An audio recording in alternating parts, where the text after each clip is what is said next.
What a session we had there with Steve Palise and guest co-host Jordan De Jong, where we spoke about financial freedom and comparing commercial versus residential property. I don't know about you, but growing up for me, that was one of the reasons that got me so jazzed up about investing. It was that passion and that desire and that aspiration to reach the financial freedom. And in this session, that is exactly what we sort of looked at and had heaps of awesome insights and discussion around that. We started off with talking about what is happening in commercial property around the grounds, and we looked at not only what the hot spots but versus not spots, but the hot assets versus the not so much assets as well. So that was an insightful and amazing session where we sort of talked about the specifics of different markets and even different sort of asset types, such as commercial, such as industrial, retail, office space, and some super interesting insights there as well.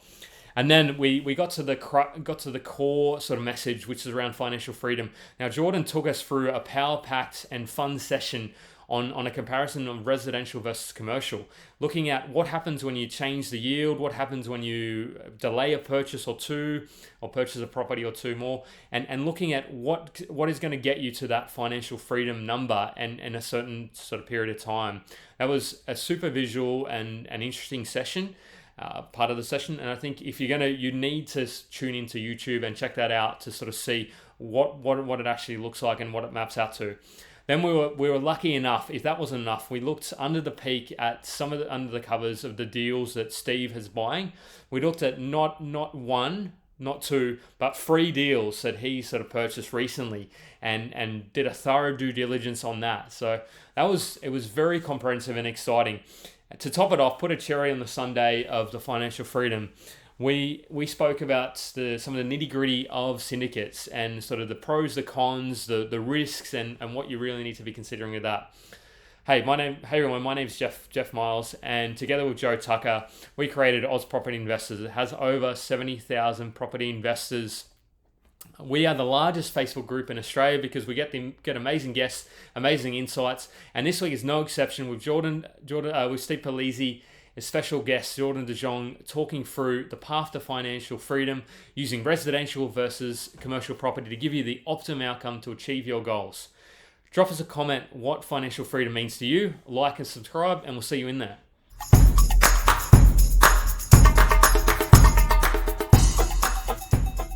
And we are live on Oz Property Investors. We bring the big names and we have the big fun. And Big Palise, it's been too long. And big daughter Jordan De Jong, mate, the best hair in property. How you going? First I don't know. I think Pete Wargent gives him a run for his money. I'm just chasing him down, mate. I'm chasing him down. The length is getting there, but yeah, hopefully I'll take him one day. You got to go the cornrows at some point. I think the last time I was on this, I had blonde hair and you were co-hosting with me, Jordan, as well. That's right. We were calling you Eminem or something. Yeah, that's right. I feel so. How you going? Anyways, as well, Jordan. What's happening in your world, man? I see you popping up a bit of surfing. Doing really well, man. Yeah, trying to get out in the surf. It's a little bit harder this time of the year, but yeah, trying to get out there as much as possible. Still in the gym, still loving the GC lifestyle. Try and go for a walk on the beach every day and maybe a body surf. But yeah, man, still loving the lifestyle change.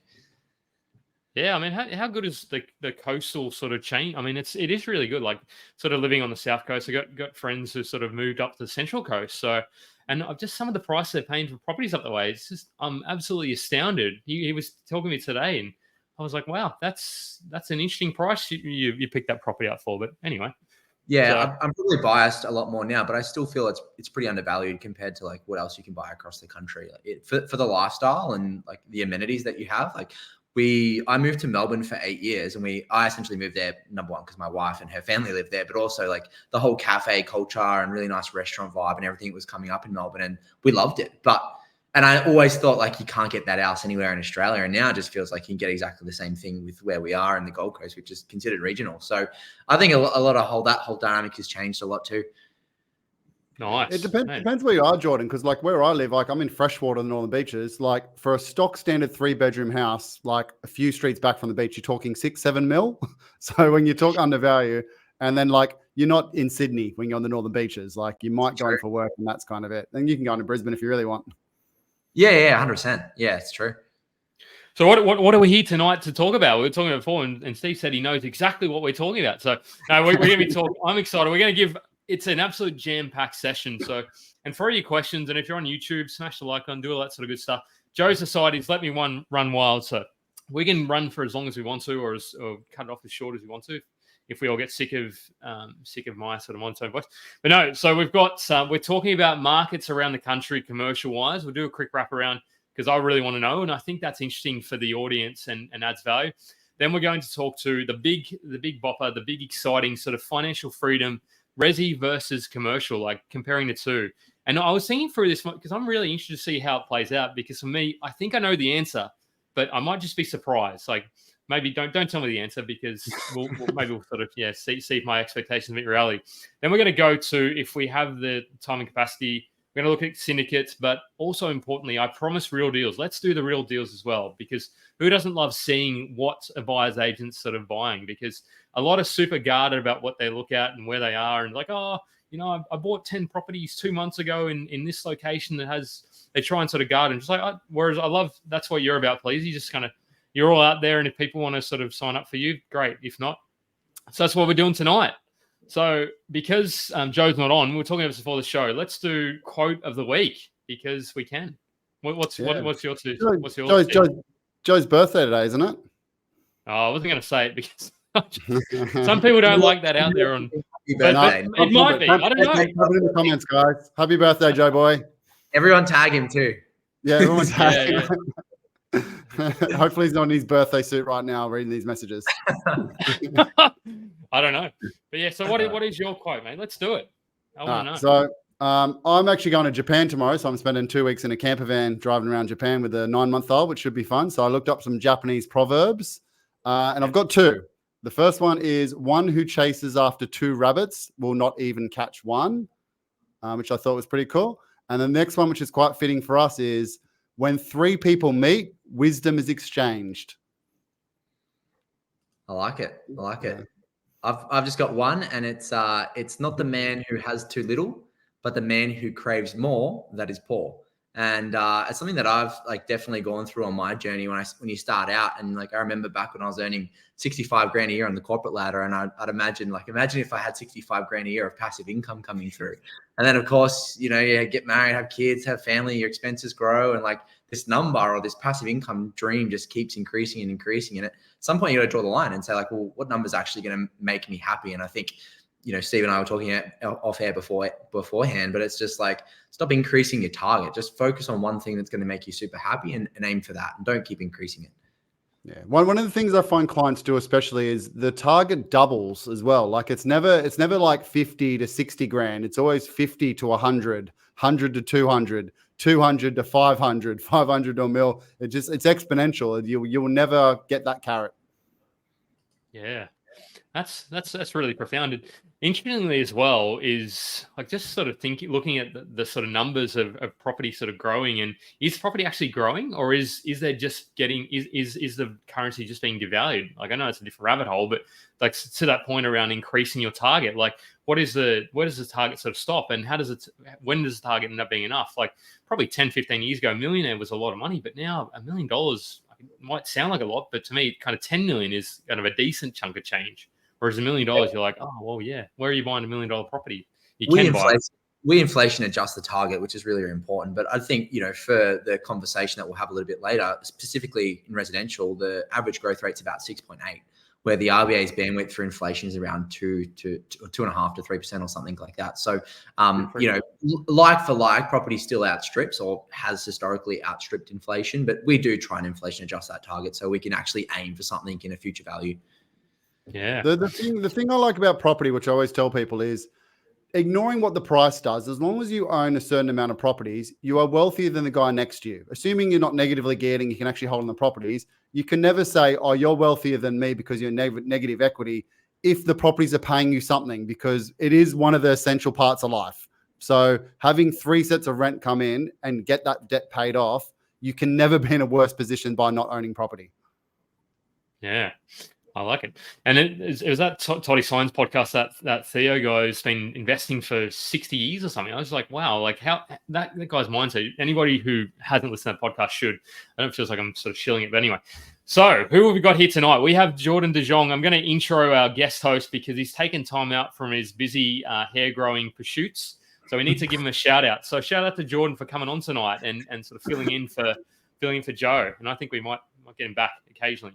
But so Jordan is a QPIA, Qualified Property Investment Advisor, who works with some of them, with most of the renowned property experts in Australia. So works with, I think it's like 160 plus sort of people now. So you're absolutely killing it. You've seen over 3,000 property portfolios. So maybe that's more these days. I don't know how long ago that was, or if you updated that. But you have a cool platform called Game Plans, which is a B2B, a business-to-business solution. But it's an absolute, it's a real game changer, pun intended. But it's fantastic. And you also got what's that new sort of platform you've got, the newsletter? Homefront.today, a daily distribution of property articles. Yeah, and how good? Like you got 20,000 subscribers or something? Yeah, it's growing by about 400 a week. I mean, it's crazy, but yeah, we're at about 21,000, I think. Yeah, good. Pretty soon you'll have more subscribers than we have members. So, but Steve Palise, so it's been too long between drinks, mate. We still got to catch up for that drink or two, but when you're not flying around. But you are, I think you've probably secured well in excess of 1,000, maybe getting close to 2,000 now. And I think you just keep growing your team and you really get yourself out there and you're just all about adding value. You've got the commercial property podcast you do with Beanie, and it is Beanie's podcast. But you're an engineer by heart. So you focus on the numbers, but the thing about it is you're not just about numbers. You're about, well, why are we doing this as well? You really sort of question and ask people. You challenge people on their assumptions and their assertions. So that's why we love you. You're the head of Palise Property. I think you're head founder, whatever you want to call yourself.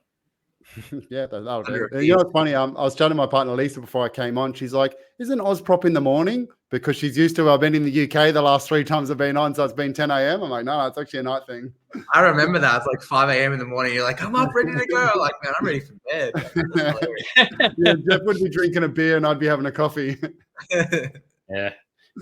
So I will ask you this one before you throw it out for a sponsor, but I want to know, Palise, what is it that actually got you? I wasn't going to ask it, but I'm genuinely curious now. What got you into property? Like, what are you passionate? When did you sort of start thinking, oh, this is the go for me, as a kid, or just sort of later in life? I'm actually going to name drop here. So I went to school with a guy a grade above me called Nathan Birch. Who wasn't academically that smart. I'm not saying he's not smart, but academically, like he was like 30 out of 100 kind of score mark. And then like I'd left school and he was my brother's friend and I saw him just like buying 1 property, 2 property, 3 property. And I'm sitting there studying. I'm like, am I missing something here? Like, why am I doing this? And then got out of uni and he had like 20 properties by then because it was a 5-year course. And I was like, okay, I probably should do this. And then got into that and then kind of watched him from afar and then saw all the young gurus, the Zaki Amirs and all those kind of like the early day ones, even the right property groups and ones like that, how they were kind of doing. So I kind of followed them at the start. And then after I did well on my first property, just read every single book, like Margaret Lomas's book, the 20 questions. That was a big one for me, but went through all those, went through all the podcasts and then got, I'm going to say lucky on the first couple where they grew really quickly. And I was like, okay, this is game changer. Why am I working 10 hours a day? What about you, Jeff? How'd you get into it? Well, for me, I was a curious little fellow. That's a funny little way of introducing what I'm about to say. But no, so I in year 11 and 12, so I grew up in a very sort of working class, non-affluent background, and subsequently didn't really like wealth or property or education wasn't a big thing for us. But year 11 and 12, I did business studies at school and I thought, this is really interesting. This kind of like learning about the operations. It was all theoretical and we didn't do the stock market game, but that sort of ignited a bit of a thirst for knowledge around, well, okay, this, and I was starting to read some of the books at that time. Steve Ignite's book is one that I sort of read pretty early. I didn't read Rich Dad. I picked up Rich Dad Poor Dad, but I didn't. But that's what kind of, and then I started reading things like the financial freedom, the frugal blogs like Mr. Money Mustache, and then I picked up sort of Pete Wardren's book. So I picked up all those things, and I thought this is fantastic. And I started going to meetups and seminars. So that's kind of what, I don't know what got me really interested in it, but I just thought, I looked at it like this. like buying a property, how cool is it? And leveraging a loan. And I spoke to a couple of mortgage brokers and just started to understand it. So that's kind of what got me into it. It was sort of self learn. There wasn't a mentor. There wasn't anybody there. So it's part of the reason why we started this group. But that's me. Yeah. Here's an embarrassing story. So up until about the age of 25, I thought Rich Dad, Poor Dad was about a guy who had two dads. Like it was a gay couple. I thought so too. Like, and there was there isn't a rich second one and dad. a poor one. I was like, this is good. And then when I actually read the book, I'm like, I was completely off. Wouldn't they live together and both be rich or both be poor? Yeah, I see they came together and then, no pun intended. Kiyosaki is ahead of his time, isn't he? He's a but no. So we should ask Jordan now to be polite, but yeah, no, 100%. Okay, how'd you get in? My old man was a real estate agent, and he used to sell like really high end. He used to sell in Bella Vista Waters in Sydney, if anyone knows. This was like 10 years ago. It was really high end, and properties were like 3, 4, 5 million back then as well. And a lot of his like clients became family friends, and we'd go to like dinners together. We'd go to their house for dinner, and I'd just be like bamboozled, and I couldn't believe the houses that we were sitting in. And I would have been 14 or 15 at the time, and I would just sit there like a little shy kid. But essentially the whole conversation would be about like, what do they do with their money? And all of them invested in residential real estate. And so like I had this little incline in the back of my head, get into residential real estate from a young age, whether that was becoming a real estate agent or investing or something like that. And then that journey transitioned into one book on my dad's bookshelf being Steve Ignite's 125 properties or 150 properties in whatever year, 3.5 years or whatever. And as soon as I read that, I was like, oh my God, I need to buy a property. I want to buy 150 of these things. But the game's changed since then anyway. But yeah, it was kind of that journey of like understanding where people created wealth, or at least what I know now is where they store their wealth. And then, just going on that journey step by step. Nice. One of the reflections I always go back on, I'm yet to meet anyone who actually knew what they were doing well on their first property. Like even I did research and I did that, but you go back now and you're like, I knew absolutely nothing. I still don't know too much. Yeah, no, exactly. Well, that's the thing is like you can listen to all these different things online, all the different podcasts, read all the different books, everything else like that. And everyone actually conflicts each other quite a bit as well, which it's so hard to even really understand. I think the main thing is just sticking with a philosophy that you really gel with or something that you really relate to, and then like just stick to that strategy. Yeah. That's really philosophical chat, gents, so far.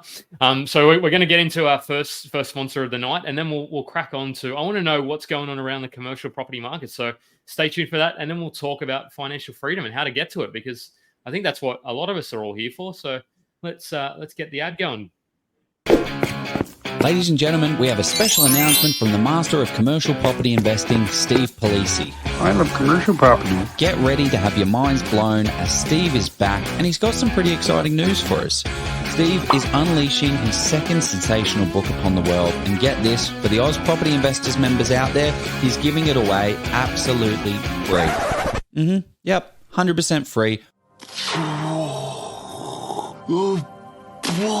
Yep. 100% free for all property enthusiasts who want to learn and grow on their commercial property investing journey. But he's also added a little extra chili to make this deal even spicier.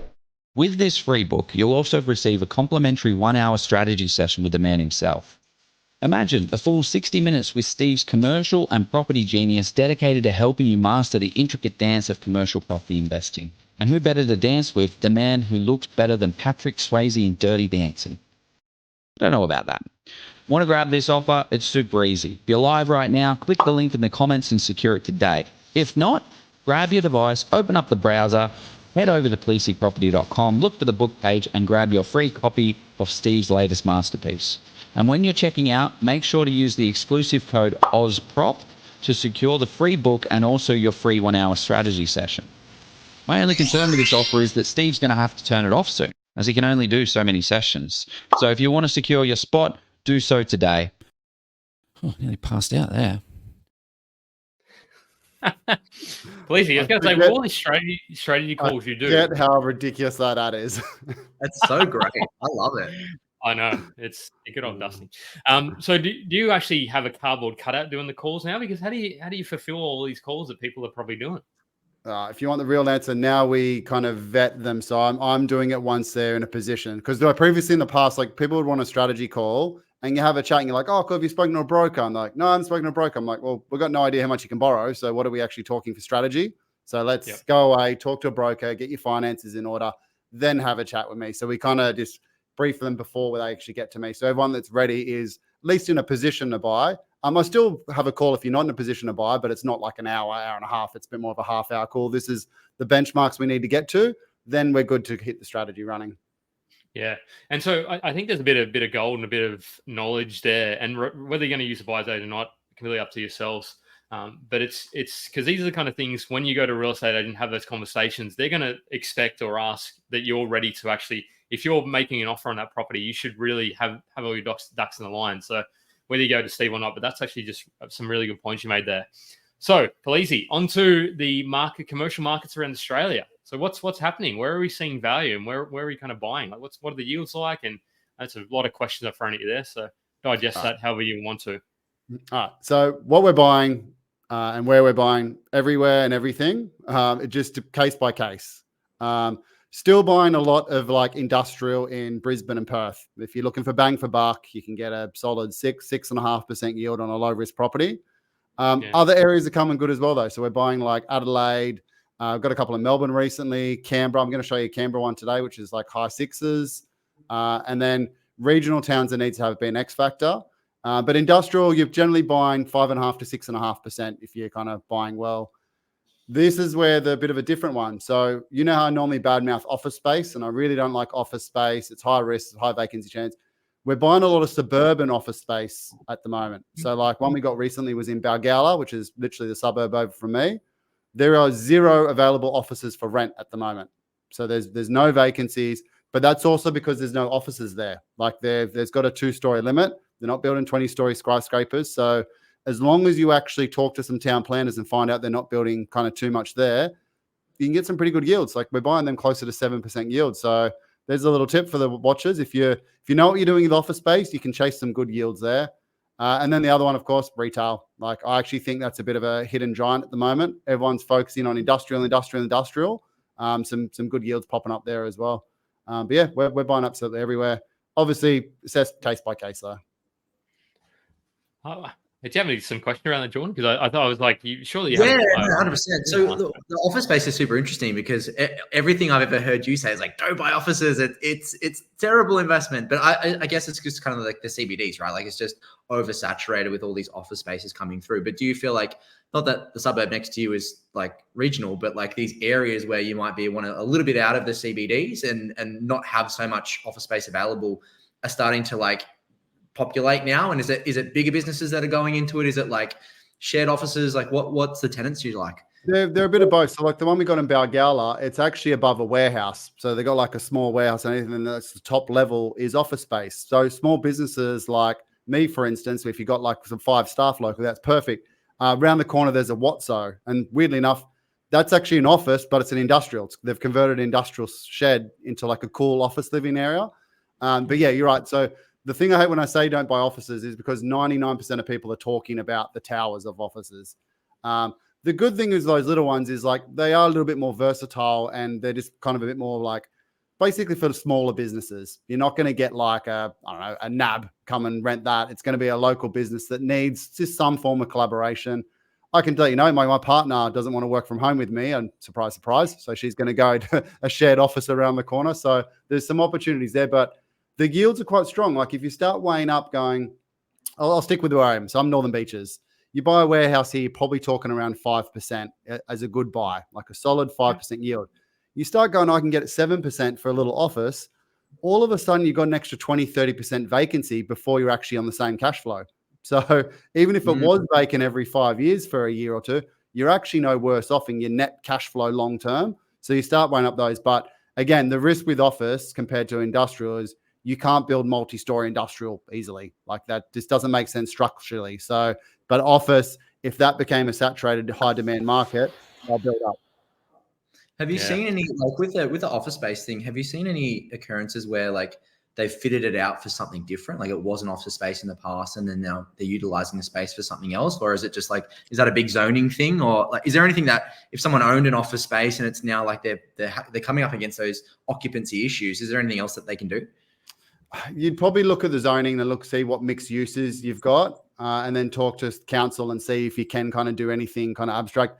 It's normally the other way around. People have got an industrial or a retail and they convert it to office because they can get kind of more people in or whatever it may be.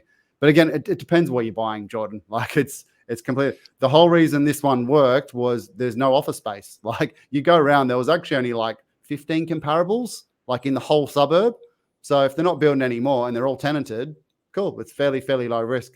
That also means it's hard to understand vacancy as well, because very easy to understand vacancy when you've got a 20-story tower and you've got 200 comparables. Not as easy when all of those being tenanted, say, for the last year. Cool. Are you going to pick the one that went vacant a year ago and assume that it's going to have the same vacancy? Is it an older building? Is it a newer building? Is it on the main road? Can you catch a bus to it? All that type of stuff. So it's one of those peculiar ones where, again, you need to know what you're doing. Don't just go, I found a 9% office space in Townsville. Let's go buy it. Like, just assess what's in the area and what's coming up. Yeah, I'm just curious based on like the demographic change and like the change of like with AI and technology and like all these podcasts popping up all the time. It'd just be interesting to see if like, instead of just pure desk space, people are creating like podcast pods or, areas where you can do other different types of, things rather than just pure desks.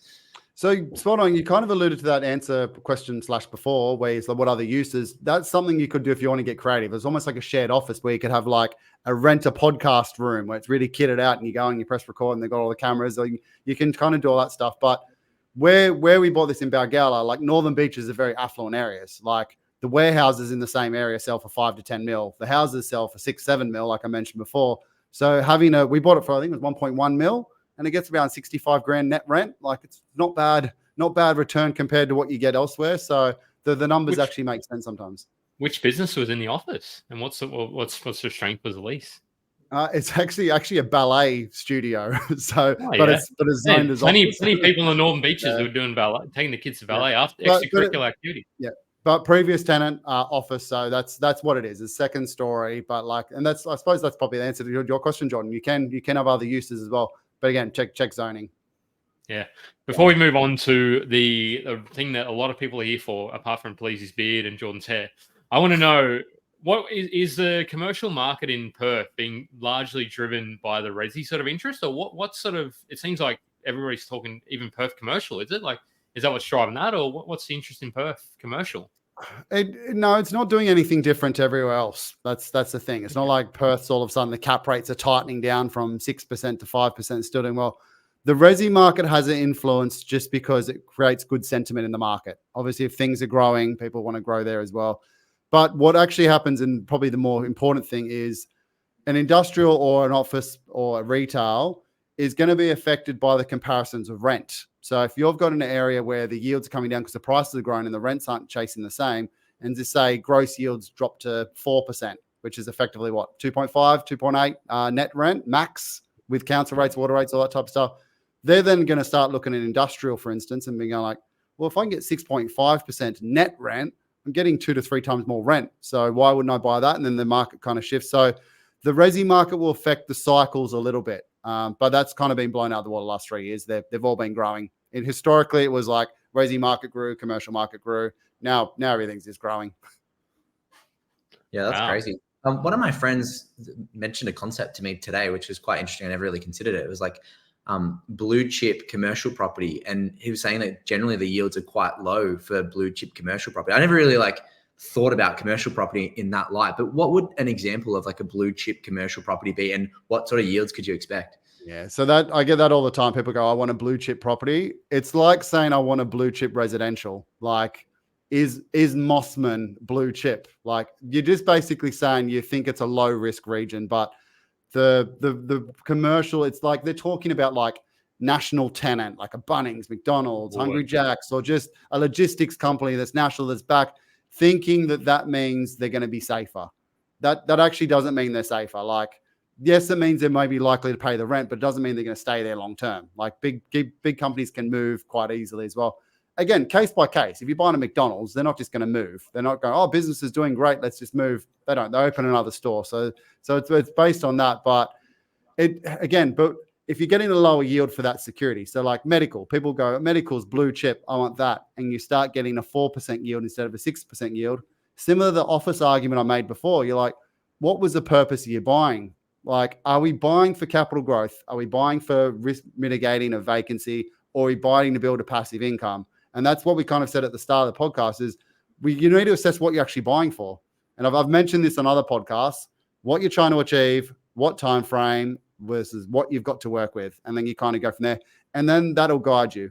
There's no point me if I've got a retiree coming going, oh, I want a blue chip property for retirement because I want the low risk of vacancy and we buy a 3% yielding one. Like, cool, let's go get residential. Let's go buy a duplex that gives us 6%, for instance. It makes sense with like the lending game with commercial versus resi as well. Like it'd be much easier to refinance a blue chip residential property than commercial. I'd imagine be a little bit harder. Might not be that much harder, but it's different at least. Yeah, it's different, and again, there's different lending. But actually, got some news. Actually, good segue. Just saw that ING literally hot off the press, 6.14% per annum for commercial loan, 20-year loan. No worry about refinancing, interest-only options up to 5 years, flexible cash-out policy for business purposes, but it's just for self-employed, and it's got to be 2 million to 5 million. So any of your self-employed listeners, go contact your broker, go talk to ING because you're getting residential rates at the moment. Yeah, that's exciting. So shall we get into the really the financial? Who wants to see the financial freedom sort of piece and the comparison of commercial versus resi? I mean, I definitely want to see it. I've been waiting since I knew this was going to happen. I've been struggling sleeping. Like I've been waking up at night and thinking, crap, when am I going to find out the answer? So I reckon we should jump in. Who's keen? No, let us know. No need. Commercial wins, Jeff. Call it a call. Does it though? I mean, that's what I think as well. But I need to know the assumptions behind it. So, do we need to frame this at all, or should we're just going to? No. Well, I'm hopefully pretty measured. I'll hopefully talk positives and negatives, and Jordan will show both scenarios, so we'll be sweet. Yeah, cool. Is that big enough? Looks big enough for me. So, what does this look like? What are we looking at here? Test user. Test user. We're all in the test data. So I've put in some assumptions for this particular user. It's going to be a household income of around 100K. So two partners earning about 100K each, so 200K household income. And we're starting with about 160 grand in the bank account. So not overly crazy with what we've got to start with, but it's a really good starting point. Disclaimer, financial advice. Go and read that, people, in your time. And we're back. I like it. So going back to that, do you have a retirement age of 35? Did I see that? Oh, it's just dummy data. Let's put it at 55. So I've got a little while. And that's actually probably a really key question for anyone who's kind of watching tonight. The outcome and the desired result that you're looking for is probably going to depend on what your time frame is. Like if you've got 30 years, there's no doubt that the compound effect and the way that that all compounds over time and grows is going to outperform. But if we're looking at 10, 15, even 20 years, sometimes having a little bit more cash flow actually works out in a better favor, but we can look at that anyway. So no properties in the portfolio so far. We're starting with a bit of a blank canvas, and we are saving or spending around 5-6 grand for expenses, about 1,000 on lifestyle, and able to save around 5 grand a month is kind of where our starting point is. So we're going to, in terms of our sort of rough borrowing capacity in a normal 6 times lending environment. So there's a general rule of thumb that we can borrow about 6 times our income. So we should be able to borrow up to around 1.2 million, without sort of going too crazy with second, third tier lenders and doing lease doc loans and everything else like that. Palise will tell you all about. But we'll go down the residential path first. Steve or Jeff, feel free to jump in if there's a question that comes up to your mind. I was just going to say, people are watching or listening to the podcast, definitely jump on our YouTube because this is a little bit more of a visual. We'll do our best to describe it, but yeah, you're doing a great job so far describing it.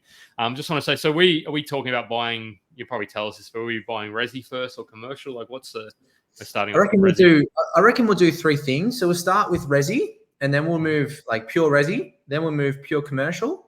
And then we'll do a bit of a combination of all 3. All 2? How does that sound? Let's do it. Sounds good to me. All right, cool. Throw it in the comments. Like, who do you think? I mean, people saying commercial is going to win, but if you had who's going to win out of commercial and resi or full commercial? Like, who do you reckon? Because I suppose the thing is, I don't even know how resi could win. Is there is there a dynamic that resi wins? Like, I just don't think it happens, because you've got, unless you're assuming that capital growth happens more with a resi property, can we do something like that? Or Yeah, what yeah, happens? What happens, Jeff, if you buy 3 resis on 90% loans instead of 1 commercial on a 70%? You've got That's a 3 good times point. the portfolio. Leverage. I did think about that, actually. I should have remembered that. I thought about that, and I thought, well, yeah, you need 30% deposit generally, at least, to buy a commercial. So 20% now is like there's more common. So like that's keep that in mind as well, which actually brings it closer together. But if we're doing like the extremes, let's do 90% and 70% for. But Jordan, carry on, sir. No, and it's probably a good call, because Steve, one thing that I love that you always say is, like, there's this I don't know, stigma out there that commercial property doesn't grow at the same rate of residential. And like, I don't know, the first time I spoke to you, like, this is the most silliest thing I've ever heard. But have you got any like touch points on that? Like, I think the way that you explained it last time is essentially, there's no way that like one building in a certain area performs at 4% when all the residentials are performing at like 9%. And all of a sudden you've got these $1 million residential properties and this 400K commercial property. It just doesn't happen, right? Yeah, but then the funny thing is, the people that say the same thing, they don't grow, is also say it's too expensive to get into. So I'm just like, how did it get expensive? Well, was it always just expensive and it stayed expensive? Or so it actually comes because different commercials grow at different rates. Like office tower and 22nd floor is not going to grow the same as a warehouse. The same as a high density apartment's not going to grow the same as a house. So it's all got to do with the demand of the property as well, which, if you buy a bad demand property, you buy a retail strip and they're all vacant, of course that's not going to have capital growth because people aren't going to pay for it. The same as if you buy in a mining town and the mine closes and all the houses are vacant and they're not yielding. So, but on average, they have to. Like, you can't have one with 2 or 3% more over 30 years and it not be the same. But yeah, just stick to the fundamentals, kind of supply and demand, and you'll get the same capital growth. 100%. Cool. Well, let's do the high leverage. So we'll go for 90% LVR on these resis, and I might do our first purchase at around 700. I'll see if we can squeeze it in. I'm going to put the growth rate at 6.8 because that's the Australian average over the last 30 years, and maybe a yield at 700K, like probably just at 4%. Depends on where you're buying, but it could be higher or lower. Now, from a savings perspective, after we do that purchase, we still have about 70K left over. So we could probably push that purchase price up a little bit more. Depends how aggressive you want to be with the first purchase, or if you wanted to maybe like leave a bit in the kitty for purchase number 2. But if we went to 750, we've got about 60, 70K left over, which is great. From a borrowing capacity side of things, we could borrow up to around 1.3 now with the additional rent that's coming in. And our total liabilities at around 675K. So we're like already halfway through our borrowing capacity limit, which for any residential portfolio, like pure residential portfolio, unless we go like really hard with second or third tier lenders, is going to be the biggest limiter of what we get up to. From a cash flow perspective, just on this one, we are going to be negative around 19 grand to start. Now, that's because we've got interest rates at about 6%. We're also factoring in vacancy rate of 4 weeks of the year with no rental income coming through. The good news is we end up going neutral by 2029 with some offset income into play. And then once we hit that desired retirement age in 2046, we're actually generating around 44K worth of passive income just off this one property. So what sort of rental income increases or rent increases are you sort of factoring in on that sort of to get it to what is it? Yeah, so we've got rental increases here at 5% per annum. So it's just a little bit higher than inflation.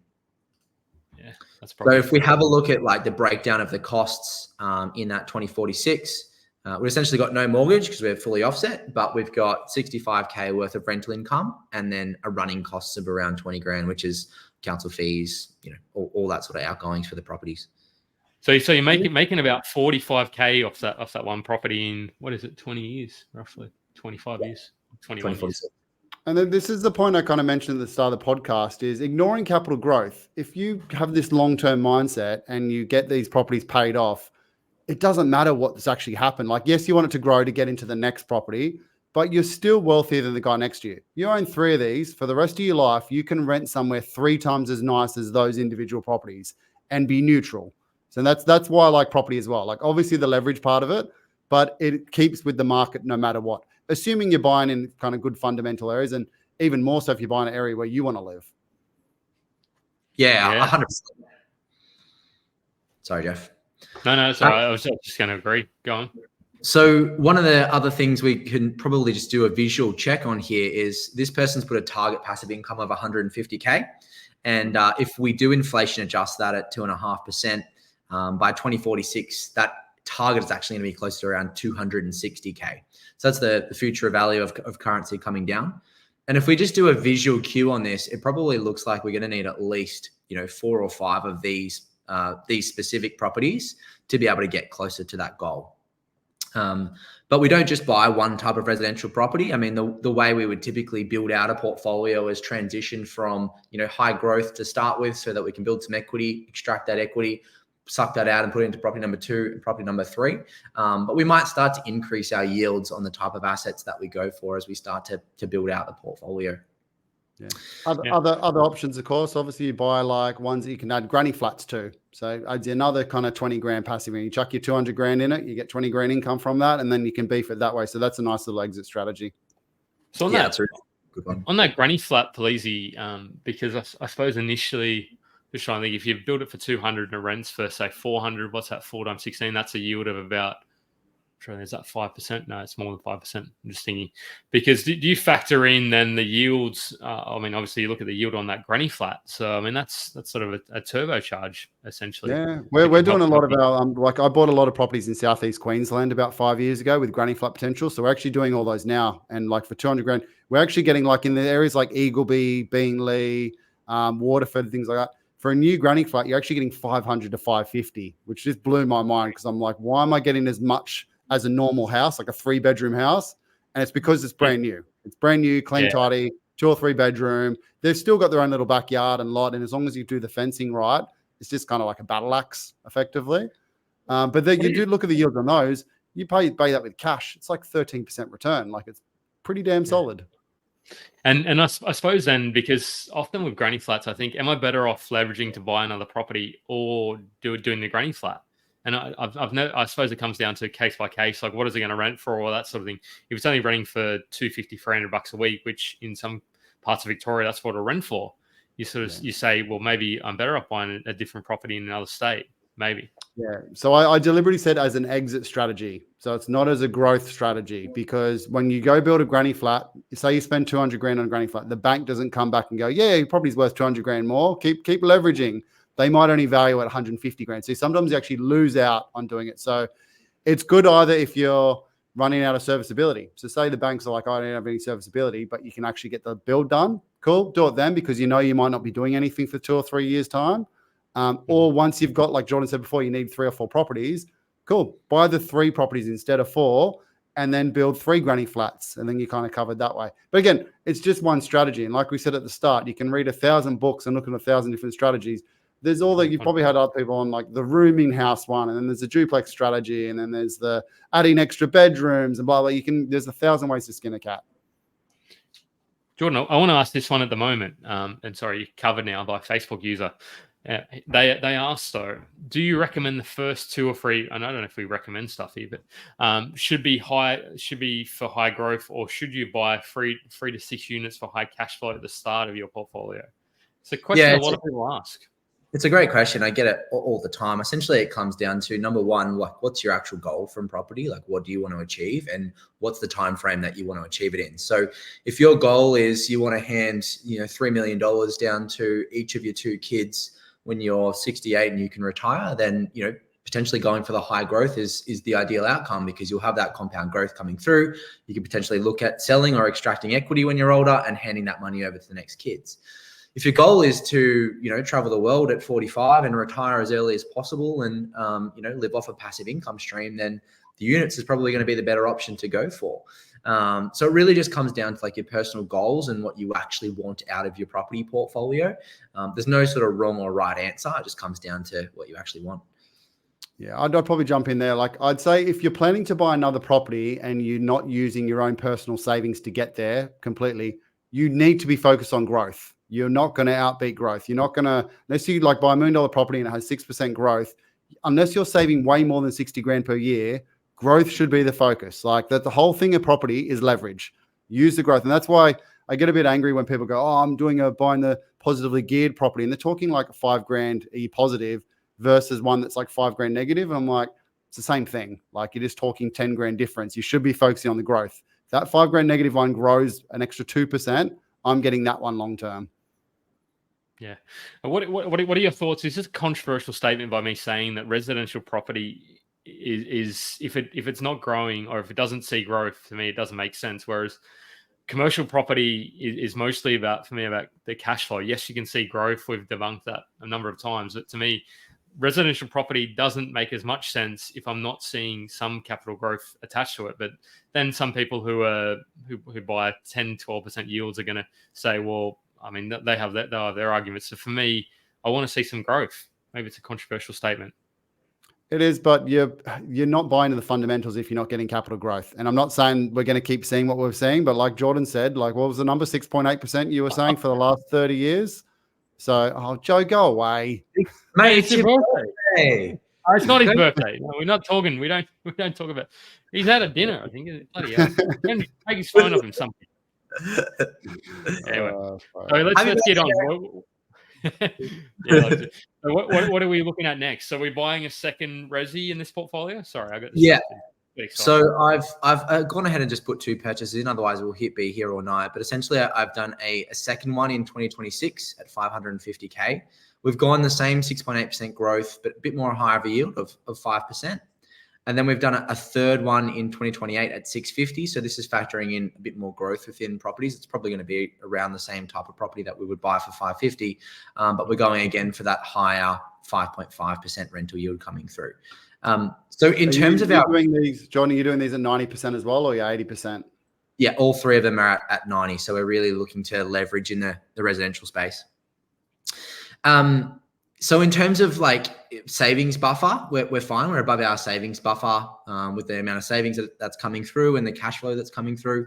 In terms of borrowing capacity, and this is the biggest limiter of everyone's portfolio, as I said before, is we actually cap out from the traditional 4 lenders, lending space with just these 3 properties. And so if we are looking to do just purely residential, from here, we're going to have to look at doing different strategies, buying in different entities, talking to different second or third tier lenders. It becomes a little bit more complex after we get to commercial borrowing capacity limit. Well, that's why I want to do the combination of the 2 at the end.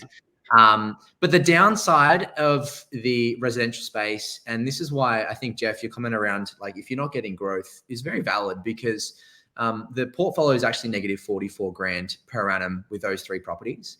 And so if you're not seeing like the reward in terms of growth out of the residential sector, which is what you would invest in for, like this is the 44 grand that you're actually hemorrhaging out of your personal income. So if you think about this household income of 200K, well, 44K is like 25% of their income, and when you think about that, I mean, I know there's after tax and pre-tax and everything else like that, but like it's a big portion of their income that they're actually contributing towards this portfolio, which does put a financial burden on them. It puts a financial burden on their future decision-making. Maybe they don't go on that, nice Europe holiday that they've always been desired to go for. Maybe they don't put their kids through private school, which, impacts their kids' education. Like there's a lot of things that happen in the back end that you need to consider if you're putting yourself in a relatively negative position in terms of cash flow. Risk of interest rate fluctuations as well. Oh, 100%. Exactly right. But the good news is this is we do go neutral by 2037. So it is a bit of a journey until we go neutral. And then when we get to that desired retirement age, we're actually getting to about 113K worth of passive income. So we're not actually hitting our goal. We're about half the way there of where we need to be. We do end up getting to about 180K worth of passive income over 30 years, but we're not actually achieving our goal just purely by residential property.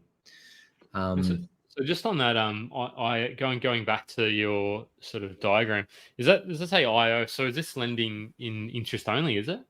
Yeah, so this is factoring in interest only all the way through, but we are using offset. So what that means is you can see this transition here where the line is a little bit more curved. And when that stops, it essentially means that we're debt free. So even though we're on interest only, theoretically, you could take your $3 million cash, pay off the $3 million debt and not have any more debt left. Yeah. Interesting. Um, It's a little bit sobering looking at that, isn't it? Like if your goal is like 150, I think this person's was 150K or this couple, and you're not sort of getting there with free. There was free properties they bought in, and by 2047, I think it was their retirement age. Yep. I think one of the takeaways I want to say, and I don't badmouth anyone, but don't listen to spruikers that claim that you're going to get $200,000 passive incomes in 10 years. Like with residential, it is very, very difficult without some value add. Not saying you can't do it. There are awesome ways with development and value add projects, and you can accelerate it. But as Jordan just showed, a very simple strategy. You're not going to be the grocery shop worker on 80 grand a year with a 200 grand passive income without doing something outside of the box. 100%. The main reason people would continue to go down this residential path is if we did have a growth rate of 6.8%, your equity position, which is essentially the market value less your debt in 2046, so that same year, is about $5.1 million. So, theoretically, you'd be able to sell out the portfolio. Yes, you'd have selling costs and everything else like that, but you'd have somewhere around $4 to $5 million of cash that you could then go and reinvest in another passive income stream or different asset, or just put in a term deposit or something like that. So even though you're not hitting your passive income goals from the portfolio itself, it does give you other options in terms of the equity and, other cash that you'd have available to do or have access to at that point in time. Yeah. And let's not talk down that passive income. That passive income is very powerful. You're not working, having 100K plus, you can do a lot of things. Like I traveled the world for 3 years and spent like 140 grand. Like that was over 3 years of me splurging. So like when you're not actually working and you've got like debt free on properties, 100K is a lot of money. It's $2,000 a week effectively in your pocket. Like, I don't know about you guys, but I can do a lot with $2,000 a week. Oh, definitely. Yeah. I mean, the biggest cost for me at the moment is bloody debt. Like, you get rid of that and just like, I don't spend a lot of money on other things. I need to spend a bit more money.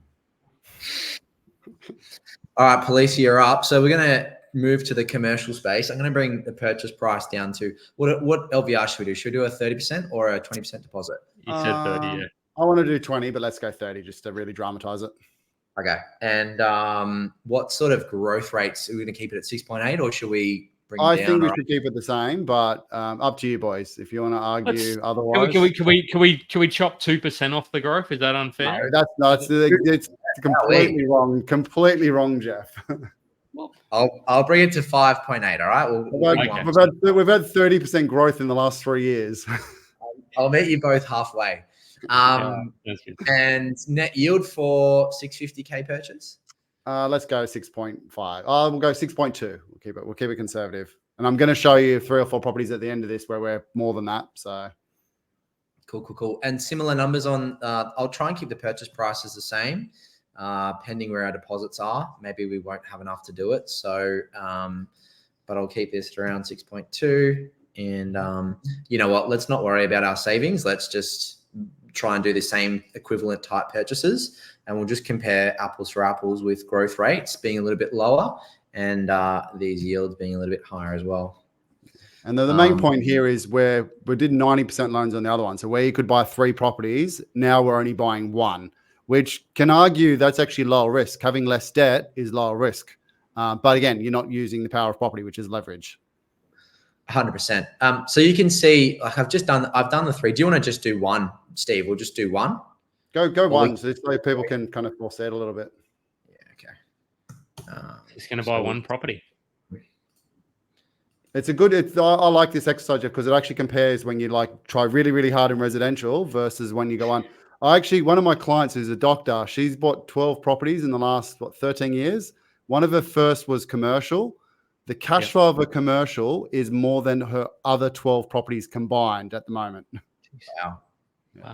What was the value of the commercial she bought though? I think it was like 2 mil, and then her portfolio is about 10 or 12 mil. So it's about 1/5 the portfolio.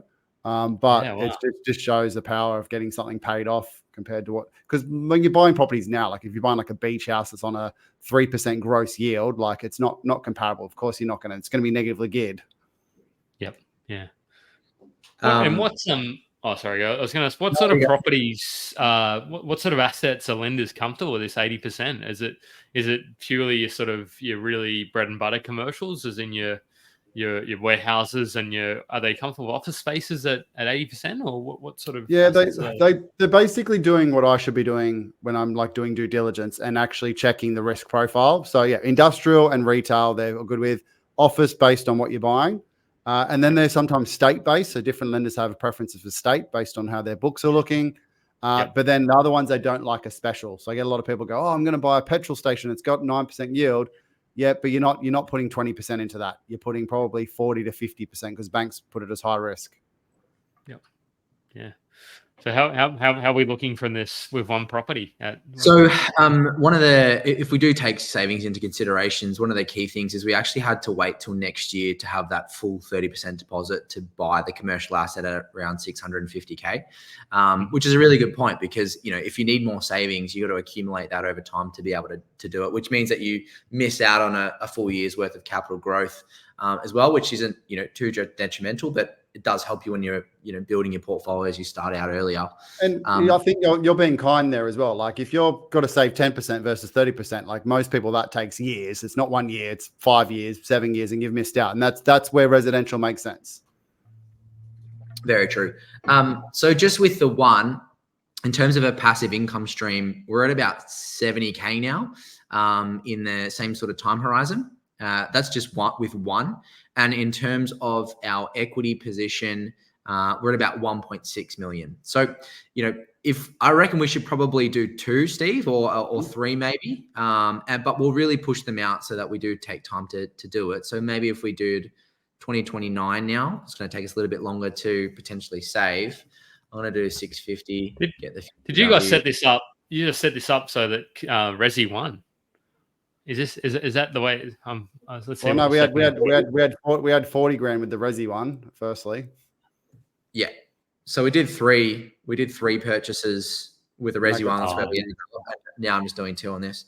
Growth rate at 5. But we also got less growth rate as well. So yeah, just a really be aware though, because if we flip this, Jeff, and we start doing 80%, we're going to get literally 33% better results. It's very true. And we'll do one more. I want to do 3 for 3 just so that we can compare. Okay. So I'll go 800 on this last one. Go commercial, 30%. I suppose that also illustrates the point of how important, not how important, but what the difference leveraging a bit higher does, because if you're sort of doing that sort of 70%, it just isn't as. Let's see what we got here though. But this is where personal circumstance comes, because I get a lot of like my slightly older clients that don't want 90%, and banks won't actually lend to them. They actually want 80%. And if you start going, 80% versus 70%, that's closer. If you start comparing 80% and 80%, then the whole point of residential, which is leverage and the capital growth, you're actually missing out on. So one of the key things with the key differences between residential and commercial is with the residential portfolio, I think we're buying 3 in like 5 years. Yeah. So between now and 2028, we were essentially finished our acquisition of our portfolio. We bought the 3 assets. With the commercial, our last purchase, because we do need the 30% deposit, finishes in 2031, I think it was. So it really does take the time to be able to get into the commercial asset portfolio. It's going to take a lot longer than it usually does. But the cool thing is with the passive income is we can really start to see this, like we're essentially positive from day one. And where we were negative, 40 grand or something for the residential portfolio, we're actually positive 10 now. So, we're not having that additional financial burden on the household of, do we not go on that holiday? Do we not go to private schooling and everything else like that? We actually got more income coming through. So financially at home, you're going to have that decision-making process impacted. The other really cool thing is we actually pretty much hit our passive income goal by 2046. We've got 240K worth of passive income coming through, and our target's around the 260 range. So we're pretty much bang on from where we need to be. So from a passive income, sorry, go, Jeff. And that's even at 70% LVR with a 5.8. Well, I suppose the growth rate probably doesn't impact that just impacts the size of the portfolio. The 70% will give you a better cash flow because you've obviously got less debt, but then there's less leverage to get into the next property or use the same amount of money to actually have a bigger portfolio. So there's a pro and a con of each one. So the equity in the commercial asset at 5.8% growth rate, is about 4 million. So it's about $1.1 million difference in the equity position between the two strategies together. But the other thing that we haven't considered is we've now got 22 years of this additional cash flow coming in that's going back into the savings pool. So what about the question of, well, after we pay tax on that income and it comes into our savings pool, is that $1.1 million equity difference worth the same amount of the additional passive income that comes through? Yeah. So we can compare that within the system. And so if we do that, we can, we've got a couple of different charts. Our yellow line is our residential portfolio. Our purple line is our commercial portfolio. So we can see that the residential portfolio gets to 11.8 over 30 years versus 9.3 from a growth perspective. Income, we get to a total of 328 versus 192. Debt levels are relatively the same. They're about 100K difference as we, continue to build out the portfolio. So that's quite good to note. But the real question is the cumulative position where we've got our equity position plus the after-tax passive income.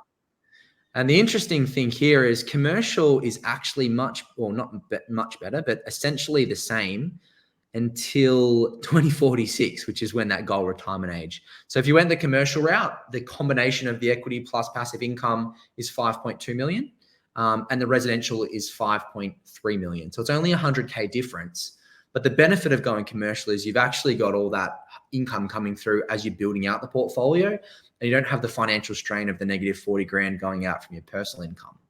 So to answer everyone's question, again, it comes down to your time horizon. If the time horizon is, this 2046 year period, they're actually quite similar.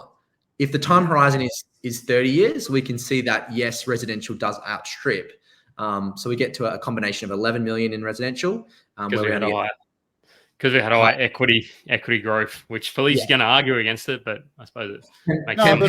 We're going to dramatize it, but that's a really cool graph. Like Jordan said, you actually can end up being the same thing. And then it gives you options anyway. If you're residential, you can sell and realize some of that value and then shift it into a commercial, for instance. So it actually gives you options either way. But you guys know I'm an advocate for both, obviously. Free books, Ozprop. So what's I want to ask. I don't know. Do we want to do the combination? I think we're good. No, we don't need to. The answer is for everyone. It's not one or the other. You don't go to one group and the other. You essentially build out your residential portfolio until you reach your borrowing capacity, which is generally 2 to 3 properties for most people, and then you move into the commercial sector where you can get those lease doc loans and different types of lending to help you continue to build out the portfolio without having to go into syndicates and joint ventures and everything else like that. You can continue to build it yourself. So the real answer is a combination of everything. It's not one hard or the other. I was going to say, what are the risks associated? I mean, we've talked about the risk of commercial, but just in a quick, very Cliff Notes manner, Palise, what are the risks with building that sort of portfolio in commercial? The obvious one, which everyone talks about, is vacancy. And this is where if you don't know what you're doing and you buy a dud and it sits there vacant, like Jordan said, you can still go on holidays and all that. You can't when it's vacant. It goes very, very negative, where there's less mistakes to be made in residential as long as you buy the fundamentals. But people always say, commercial's high risk because if you buy those properties that have long vacancies, you're going to be financially ruined. We all know investors, and even you, Jeff, who have bought dud residentials. They've bought an off the plan or something, and then they go, commercial's too high risk. Went and bought this off the plan that lost me 200 grand. And it was so you still have to know what you're doing in either one. The work is just harder in commercial to make sure you're buying the right one. That's probably the biggest thing. Yeah, fair enough. This is an interesting one from Jackie. He has said, usually, the huge question, usually the 7% LVR for commercial, you would fund the other 30% plus cost equity from your resi. So the interest on the deposit from equity needs to be taken into account for cash flow calcs. I mean, does it take it in? I mean, I think Game Plans does factor it in, doesn't it? Was that yeah, but we didn't have any resis to pull it out of, so we're essentially just using cash as that 30% deposit. Savings. So for our calculations, it wasn't factoring in. But yes, you're technically 100% right. If you are extracting that equity, the system will then go, well, you've got to make mortgage repayments on that, and we'll take it out of your passive income. Yeah, and the point she's actually right. You need to beat the interest rate with the yield. which is possible. You can theoretically do it. Like if you get like a 6.5%, 7% and you're paying that interest rate. But I always promise people always say, well, don't buy it. You're not getting positive cash flow from the get-go. You do the same argument for resi. It's exactly the same. It's even worse. It's like, oh, instead of it being 15 grand a year negative, it's 30 grand a year negative. So I'd rather the neutral one over the 30 grand negative one. So it's just the same as people always just say, oh, you're buying commercial for cash flow. So why aren't you getting cash flow? But that'll come. Like you still get inflation, you still get rental increases. It's another property to portfolio. And then if your whole argument is you get capital growth with resi, if you get it with commercial, you can still do well as well. But like Jordan said, it's less impact on your lifestyle. Having a neutrally geared $1 million commercial is way easier than having a really negatively geared $1 million residential. Yeah. And would you say that rental, I don't know, I was thinking in my head, rental increases as long as they're not vacant, of course. In commercial, would you say they're typically more consistent in that they're built into the lease? Whereas with resi, like that's very market dependent. Like you can't say that, like it's very dependent on what the vacancy rate will be. Like if you've got a 4% vacancy rate, like good luck trying to put your rent up by $50 a week, probably. Yeah, it's yes and no. It's still market dependent. So where you get trapped in, I saw one of the comments previously. They said, "Oh, this is why commercial grows at different rates because there's a lag in the leases," which they're actually right. There's a lag, but the market still dictates it. Like even if you've got fixed 7% rental increases in your contract, unless you're buying a McDonald's or a Bunnings with a 20-year lease, it doesn't mean anything because you're going to get to the end of it in 3 years or 5 years, and then it's going to revert to market rate anyway. So yes, you might have screwed the system a little bit and made an extra 5-10 grand, but in the long run, it's not changed anything. The market still dictates it. I can tell you as a commercial owner, if your rental increases far outstrip the market rate, you're going to get a phone call. Then they're going to be like, we're paying too much rent. Can you reduce it? And you probably will anyway. And that's probably a tip for people. A lot of people get caught up on when they're buying like a 3-year lease. Oh, I only want 5% plus rental increases. That's only for 3 years. So you work out the difference. It's not actually, you should be going, is this property going to grow? Is this property going to have market rental increases? Because that's more important for your capital growth. Yeah, geez. So yeah, I think we'll have to have you back at some stage for the syndicate chat. We'll do a little bit on it, but I want to get to real deals as well. But there's some other good questions. Somebody asked, what do I do with surplus cash in retirement? Whatever you want to, whatever you do off on your own time is not. I don't need to know, Brian. Somebody asked, because we do have a session with Nick Wilcox. Probably what was that? Maybe 9 months ago, maybe 12. Who knows how long ago it was? But he really spoke to that. But do you want to give a really quick answer for this user on how it works for commercial?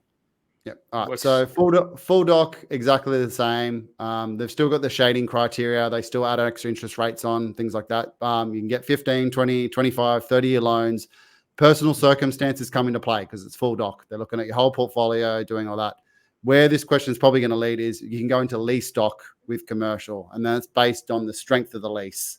And that's where when Jordan was saying, when you run into serviceability problems with residential, that's when you might go into commercial lease doc loans because you can keep moving. But in saying that, you can still get a full doc loan that makes sense because when banks are looking at residential portfolio and commercial, they do their shading. So they take 80% of the rent, they slap on their 1.2 to 1.3%, for instance, extra interest rates. They do principal and interest. You've got a negatively geared residential. It looks really negative in their eyes. You've got a slightly positively geared commercial. It only goes to slightly negative. So it's not going to add to your serviceability. It's just not going to take away as much as a residential. So you still might be able to push the envelope a little bit with commercial and full doc lending. Yeah, that's the 2-minute version. Well, I reckon we'll throw our last sponsor for the night, and then I think we'll do a little bit of. We'll aim to wrap this up in an hour and a half. You're going to Japan tomorrow. We'll do a combination of. We'll do a quick run through syndicates, and we'll probably have to get you back because people are going to be cheering for that one. But I want to see some real deals, so that's what's coming up next. So stick around, folks. There's nothing worse than going into a situation unprepared, especially when that situation is purchasing one of the most expensive assets of your life against a trained property expert in the form of a real estate agent. It's a scary thought, but it is a skill that can be taught. Do you want to learn how to become fully prepared when buying a property so you can get out there, buy your dream home or investment property without the fear of actually messing it up? Scott Agate, the founder and expert property negotiator at Hello House, has been helping people buy their properties by stepping in and negotiating with the agents and saving his clients tens of thousands, and in some cases hundreds of thousands of dollars. Scott has now decided to share all that he's learned over the past 28 years in real estate, so you can go out there and do the exact same thing on how to find a property, analyze that property, negotiate on that property, and transact on it to get the best results. He's created the Get Buyer Ready course, which is a step-by-step guide on how you too can become an expert property negotiator. It's the easy way of how you can avoid all of these agent games and get the best purchase price on that dream home or your investment property. The course is in short bites for busy people with no fluff at all. Just all the information you need to get buyer ready and secure that next property with confidence at the best price. Scott has been kind enough to give our community a massive discount with the link below. Sign up today before you even think about putting an offer on that next property, and it will be one of the best decisions you ever make. I think what happened there, because I tweaked the configuration, but that's okay. Made it fun. Like that's been one of the most usually Joe kicks off. But so we're gonna talk. I've been heckled about Syndicates chat, so let's talk to it, because there was even a deal that you were saying. Is that deal too long to talk through? Or what are you, that one you had over WA? Okay, I'll give, how long we got? We've got about 20 minutes. All right, I'll give a quick run through. We can talk longer, but if you want to finish up an hour and a half, up to you, man. Yeah. All right. So syndicates, people think they kind of encapsulate all types of properties where lots of investors are going in. There's two: syndicates, and then there's joint ventures with lots of other investors. So a syndicate is normally like a financial fund that you go into. They normally got to be around 20 mil, and you got to put in a certain amount of money into it. Normally have to be a sophisticated investor, which means you earn more than 200. I think it went up to 250 actually recently. Get a letter from your accountant doing that. And they're normally leveraged at 50%. The benefit of this is you actually get to buy a really big asset. Like you can buy like your Westfields or a whole office tower, or even a few properties together that you normally couldn't afford yourself. So where you want to chuck in like 200 grand, you can get a big asset that gives you a return. Normally it's pretty good, it's 5 to 7%, depending on kind of what you buy. The negative though is you've got no control over that asset. So it's kind of just like buying shares. You can't do anything with it. And then you're only leveraging 50%. And as Jordan just showed, there's a huge difference when you leverage 90% for residential, 70%. Now we're shifting the dial down to 50%. So you're actually going to miss out on like the capital growth leverage part of it, as well as the cash flow. And I'm not saying they're bad. They're really good if you've got a lot of money and you're in the retirement phase and you don't want to leverage up, or you don't want to buy a single asset and take on that risk because you buy a shopping center with 20 tenants in it. Cool. It's very unlikely, unless you're buying a really bad area, they're going to lose 20 tenants. So it is probably what I'd say lower risk, but you're losing out on leverage, which is the whole purpose of investing. You can get some really good returns in share funds that aren't property as well. So you then have to start comparing those, and they can be leveraged as well. So they're the actual official syndicates. A lot of people also will get, it's normally family and friends like, oh, can we pile our money together and buy a bigger asset? We'll get a better, lower risk asset. Yes, potentially, but why are you doing it anyway? I can tell you joint ventures go wrong more times than they go right. And that's because everyone's circumstances change. Like Jordan, I know in the past was looking at commercial, and then he's done a lifestyle change to the Gold Coast. People get married, kids, they move away, they move overseas like I've done. There's death in the family. There's always something. If you know anyone over a 5-10 year period that hasn't had some major life changes for the people around them, it's pretty hard. So like you need to be airtight with the legalities of it. And even like people go, I'll do it with my family, it's safer. It's probably not. It's probably worse with family because there's emotion into it and you can't get away with it. Imagine going on the Christmas lunch and grabbing that turkey and having lost somebody's 200K. Like, geez, how that conversation's going to go down pretty well, isn't it? Yeah, exactly right. But then sometimes it does make sense. And I think this is what we're going to show. I've brought up a few deals that we've done recently. One of them, we actually put multiple clients together because they wanted that. And we got all the legalities kind of tied up. So there's like 5 and 10 year and 15 year periods where if anything goes wrong, that's what to do. But we bought a whole shopping center for $8.5 million. So nice.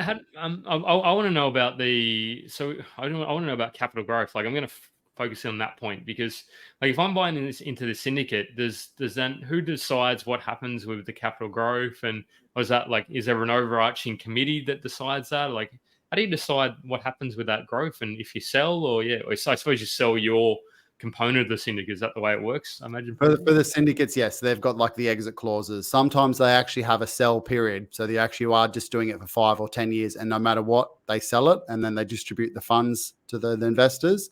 Other times you can buy and sell out. It depends what it is, and this is the fun part with commercial. Like, it does follow the financial services, but basically anything goes. You can kind of make a contract for anything, which is the best part of commercial, and it's also the worst part. Same thing with leases. You can write whatever you want in a lease. Couple little things about like Retail Leasing Act about like can't pass on land tax and property management, things like that. But outside of that, it's a private enterprise. Go nuts. Yeah. Right. Jordan, I was going to ask. I want to bring you in because your family's got a bit of a history in sort of commercial or running businesses. Like, what's your kind of do you sort of have knowledge, or do you pick up some knowledge from the family and investing in commercial or looking at commercial, I imagine? Or? Not necessarily commercial. I think the history there is Dad started a company called Fantastic Furniture, which I think everyone kind of knows in Australia. But yeah, I'm pretty sure they just kind of like leased out all of their warehouses when they were running them and did them that way. One thing that, like, my family's Dutch and we've got a massive family. My dad's one of 8 kids.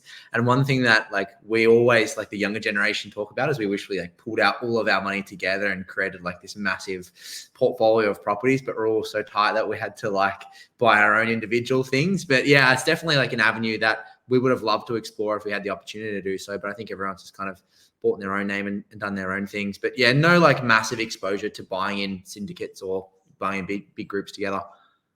Yeah, you've touched on a point that I always get asked whenever I'm buying like a commercial that's leased. They always go, well, why wouldn't the owner buy the commercial premises? And probably for the exact same reason as your dad. If you dump all your money in a property, you can't grow the business. And that's how Fantastic Furniture actually grew, because any profits, they moved into another store and another store and another store. So not everyone wants to buy it. Like, people look at it small. They think small business are going to buy it and that's going to be it. But they don't. People want to grow. Yeah, exactly. I like it. So yeah, I mean what are we back to syndicate? So, and then we'll sort of look at some real deals. So I want to know what are the real? We've talked to some of it. What other things should people be considering before going to these sort of things? Into syndicates, I would say speak to a financial advisor. So it's like buying shares. I wouldn't do it. But again, it depends where you're on your journey. I think there's no real benefit if you're a young person, again, not financial advice, going into a syndicate and putting 50% of your leverage in there. Like, you're missing the whole thing. Do what Jordan showed and go buy 90% loans. And as long as you can handle the negative gearing, you're going to have literally 5 times the portfolio. Someone's asking what games plan. What is gameplans.co? Oh, it's your tagline. Your tag, you've got .co on Jordan. What is the founder of Beards? Like, who wants to invest in Beards? Like, what I was gonna say, I want to see Palise without a beard. But okay, let's crack into some real deals, because I think I needed to be more prepared on the syndicates to ask. So I want to see what are you doing with, what sort of deals are you doing? What sort of things can you show us, Palise? All right, so I've kind of, because I've been on before and I've showed you like the little cheapies. People love the little cheapies, 300, 400, but again, I don't want to show 10 of those. So I'm gonna do 3 down in scales. So what do you think about those kind of like 300 to 400K commercials now? Are they still so the ones you want to be looking at, or you want to be a little bit cautious of those sort of price points now? No, so I still personally like them, because you buy what you can afford. It's like saying, what do you think of the $350,000 houses in regional towns? Like, if that's all you can afford and it makes sense, you buy it. The negative with the small ones is you get a small tenant. Don't expect like a big 20-person company. You're getting average Jeff and Joe's electrical services working there. It's a little 1-2-man band. They go one or two ways. They grow and they outgrow the space because they're doing really well, or they close up shop. So you'll probably get a new tenant every 3, 4, 5 years with that minimum. The other negative is they don't sign long leases. So they're not signing 3, 4, they're signing 12 by 12s, maybe 2 years, maybe 3 if you're lucky. But because they're signing short leases, you've completely erased lease stock loans. You can no longer get lease stock loans. What's the minimum requirement for a lease stock loan? Is it like a 5 by 5 by 5?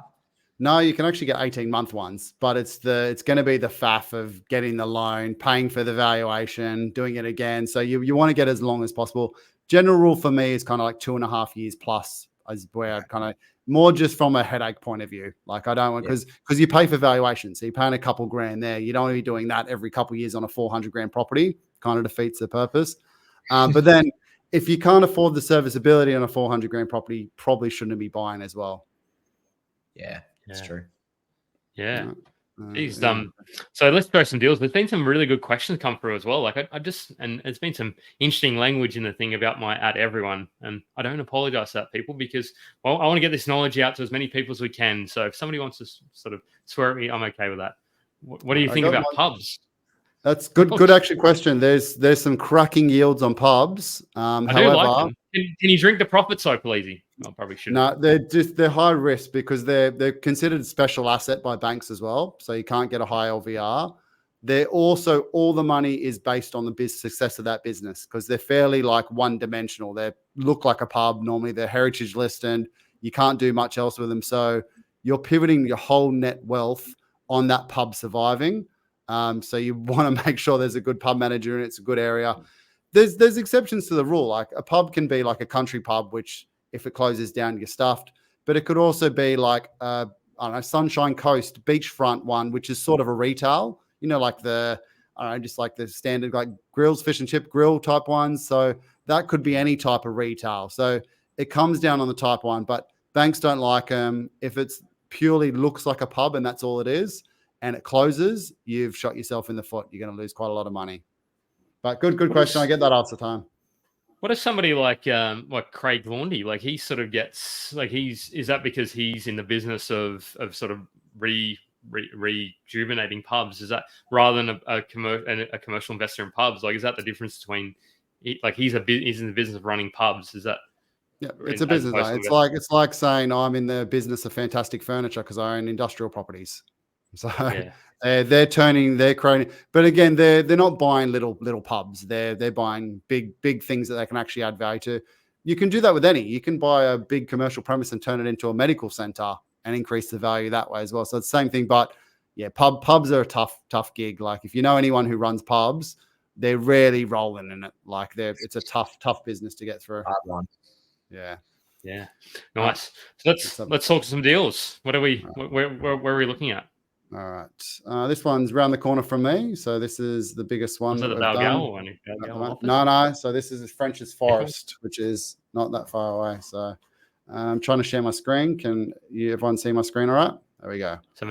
I got to let you in. All right. So this is a big 26.3 mil one. It's got like lots of tenants. This is a big one that I saw. It's the big bopper. So like I said, I share everything. Be wary of buyer's agents that keep secrets. I find any buyer's agents like, pay us for our services and we'll tell you the secrets. Like just run them out. But basically industrial and office space mixed together. But what I wanted to show you here is this is where commercial gets complicated. So like this is our due diligence checklist that we kind of go through and then we fill out the report. Like you can see like these yellow ones are things that like we've found red flags that we have to get rectified. So we found things like parking schedules are at capacity, asbestos reports were on file, et cetera, and they're just the negatives. Then you have to look into that as well. So you can see here, this is 100-page, actually more, what are we up to? 150-page report of what we need to go through to actually check if it's a good property. But just to show you the general numbers, actually I brought it up here. Even checking what rents you're getting is really tough because firstly, you're checking up against the tenancy schedule of what the agent gives you, which is always wrong on these big ones.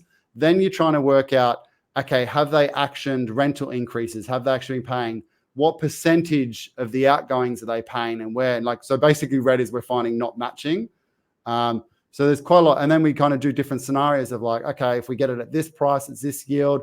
And then this was an ongoing saga for 5-6 weeks just to get numbers to match up. So this is what I want to point out. People think, I'll go buy a 26, 27 mil property and I'm going to kind of be all right. No, there's a lot of work, as like you can kind of see here, of like all the things you kind of go through to cross check, find out. But they're buying 7% in what Jordan calls a blue chip area of Sydney. And you've got lots of tenants. You've got, what is this? 1, 2, 3, 4, 5, 6, 7, 8, 9, 10, 11, 12, 13, 14, 15, 15 different tenants and one vacancy. And then we've got a rent 1.5 mil worth of rent coming in. So it's quite a lot there. And then we've done different scenarios just to kind of work out when we're paying prices, how much we need. But we end up getting, I think it was a 6.94% net yield on this property with this amount of tenants in a good area. So something like that. But again, most people aren't going to buy this. This property, as we mentioned before, would have been pretty good in a syndicate, for instance, because you could actually went through and like got lots of investors and people that say live on the northern beaches that want to invest here and always be in that market. So they're never going to be priced out of the rental market. It's not a bad option as well. So just thought I'd show you the big bopper. That was a fun one of having 3 people work full time on it for a few weeks, just get that report done. That's just there. Why was the yield on that sort of? I mean, it's a type of asset, I imagine. That's close to 7%. Yeah, was that because it was a type of asset? So you don't focus on the value; you look at the type. You're getting into the price point, and this I get asked this almost literally every day, Jeff. Is people go, "Oh, if I spend a bit more, can I get a better quality of asset, and do I get a better yield?" The problem with that question is most people asking me are talking the difference between like a 600 grand property and a 1.2. What actually happens if you actually start moving into a higher price point? So there are some good opportunities in like 3 million to 6 mil at the moment where you can get some good yields and there's not like mum and dad investors and you kind of got a bit more to look at. But then when you go into the next level, when you start going like 10 mil to 50 mil, you can actually look at a wide variety of stuff. Like someone with 27 mil can go buy McDonald's and things like that. So there's actually less buyers in here. So they're probably limited like overseas investors and things like that. But this generally is just a cracking deal. Like generally, if you were to sell these individually, they'd probably be around 5.5% max. So some good fat in this deal. But so again, not a lot of people have 27 mil to throw at a property. Yeah. So what Cameron's asked here, and I think he's also a fellow professional, he said, how did you get in front of the institutionals to kind of lend or banks with that one? Like, how did you get the deal across the line? I actually wasn't involved in that. The client, I was basically just to get the deal done and do due diligence. They did that. I imagine they got some form of private lending. They're a successful surgeon, and I imagine they got lots of practices and things like that. So I imagine some form of medico lending. Yeah. And there you go. All right. But next one, which is the one I intentionally chose. So we actually put multiple clients together on this one. So we bought a whole shopping center. Wow. It's got the IGA, it's got the celebrations. I'll give you the address. So it's Safety Bay. So it's down near Rockingham in Perth. We love a bit of Safety Bay. Yeah, so down there. But again, we're buying the whole shopping center. I'll show you the tenants. IGA being there for 18 years. Malibu Fresh, which is fresh produce, been there for 23 years. Celebrations, which is a liquor store, 8 years. And the rest of the other tenants have been there for 15 years plus. So really tightly held area, low risk. And this was one of the ones where we found the deal and we actually didn't have a buyer at that kind of price point. And we just mentioned it to like probably 4 or 5 different clients. I'm like, hey, we've got this cool deal. Would you be interested in going together? Because it is a cracking yield. And let me see if I can find the yield. I think that was 7% as well. Where is that? I scrolled past it. Yeah, I think you did. Yeah, I don't see if I can go back. But just to show you 5.5. All right. So when we bought it, it was 6.81. And then after the couple months of settlement, because the rental increase ended up being 6.94. So pretty 7% as well for Perth for what arguably I just showed you with how long those companies have been there for. Pretty low risk. And like I said, when we did the scenario with Jordan, like we were choosing conservative figures of 6.2 and 70% LVRs and lack of capital growth. So yeah, you get a few friends together and you buy something like this. Arguably, this is low risk because you're basically breaking it over. You got 7 tenants. One of the tenants actually takes 3 of the premises. So theoretically, if they left, you could do 2 or 3 more. Just a really cool, nice, solid deal. So if anyone wants to have a bit of a look, I'll give you guys the address again. You can have a look on Google Maps. 110 Malibu Road, Safety Bay. It's pretty close to the beach, that one. Yeah, it's a tight title as well. Rockingham's actually got quite a lot going on. They've got huge amounts of infrastructure. I think I mentioned on my last podcast it's a hot spot. So last time we were on here, I actually really like Rockingham. Some good value there for resi and commercial as well. So have a look there. And then moving down the line, so we've done the 27 mil one, we've done the 8.5 mil. This one we bought in Fishick. So basically, what's that? 15 minutes.